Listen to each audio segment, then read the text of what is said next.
Holy Gospel according to Luke, the 17th chapter.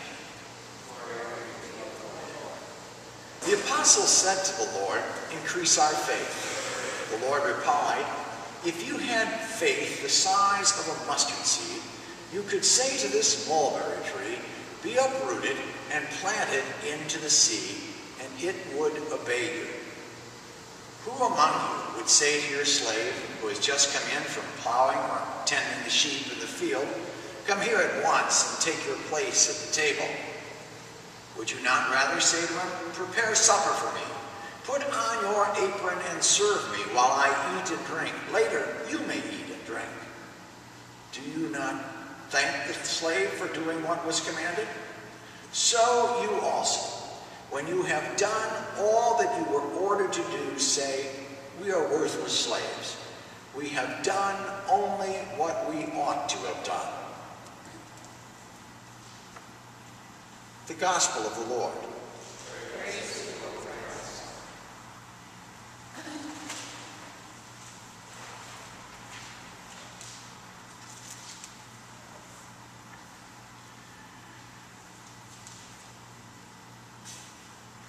What would you say to me if I said to you, "I tell you today that we have all that we need right here"? That God has already given us enough people to do the work that God commands. Enough good ideas, enough financial and spiritual resources to do the job. Nothing that God demands is impossible in our present state. You would probably look around and say to me, "What have you been smoking?" We are not a big parish, and we're certainly not a rich parish. Our resources are stretched almost to the breaking point.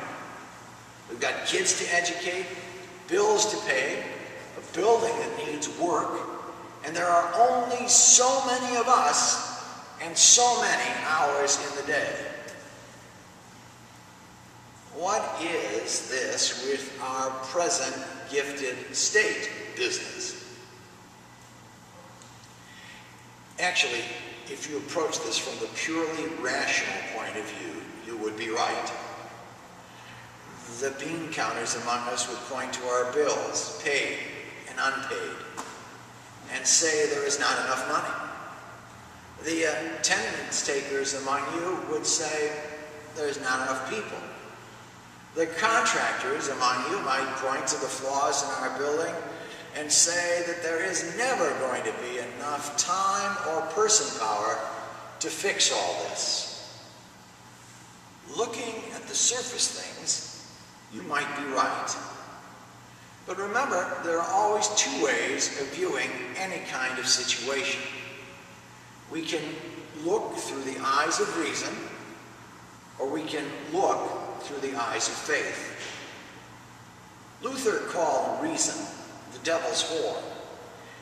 And I think it was right, because I think it forces us to look only at what is and forget what, through the power of God, can be.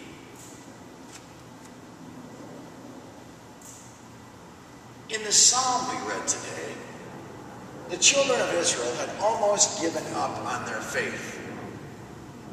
They were in exile in a strange and foreign land that worshipped other gods. And to add insult to injury, the Babylonian captivitors made them use their instruments that they had set aside for worship to play secular songs. It would be as if Father Tingley would be asked to play the beer barrel polka in honor of Oktoberfest, or that wonderful day when, on our mighty molar, Bob Knack played Bear Down Chicago Bears. We got all kinds of flack for that. But that was a voluntary. The children of Israel were forced into a labor situation that brings them to the brink of despair. By the waters of Babylon we sat down and wept when we remembered you, O Zion. As for our harps, we hung them on the trees in the midst of that land. For those who led us away captive asked us for a song, and our oppressors called for mirth. Sing to us one of the songs of Zion, they said. And we responded, how can we sing the Lord's song in an alien land? This is a lamentation of the first magnitude that thinks back on what was and is convinced that it will never be again. That's a trap that some people fall into. They look backwards, remembering the good old days, and never see the hope for a brighter tomorrow. They are a living demotivational poster, and their motto might be, it's always darkest before it becomes pitch black.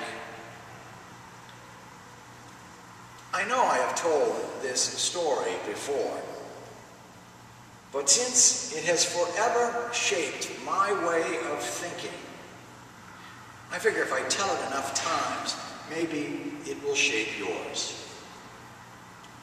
I was sitting on the couch with my Uncle Herb. Who else?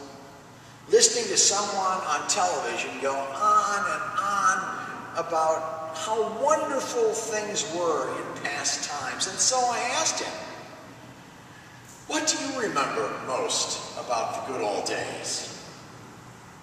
And Uncle Herb, whose father died right before the Great Depression hit, leaving him as the chief cheese for 8 sisters and brothers, replied, what I remember most about the good old days was they weren't very good.